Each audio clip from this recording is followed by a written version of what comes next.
అసలు హనుమ యొక్క అనుగ్రహం కలగడానికి ఒకే ఒక ప్రధాన మార్గంగా చెప్పబడినది ఏది అంటే హనుమత్ ప్రదక్షిణములు.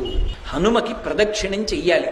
ప్రదక్షిణము అంటే ఒక్క మాట తిరగాలి. కానీ అది 3 మార్లు తిరగచ్చు, 5 మార్లు తిరగచ్చు, 7 మాటలు తిరగచ్చు, 9 మాటలు తిరగచ్చు, 16 మాటలు, 21 మాటలు, 108 మాటలు. పసుపు కొమ్ములు కాని, బియ్యపు గింజలు కాని, వక్కలు కాని, వీటితోటి ప్రదక్షిణం చేసేటప్పుడు నిండు గర్భిణి ఎలా నడుస్తుందో అలా నడవాలి. ప్రదక్షిణం చేస్తున్నంతసేపు కూడా ఒక శ్లోకమే చెప్పాలి. రామనామ భజన చేస్తూ కూడా ప్రదక్షిణం చెయ్యకూడదు.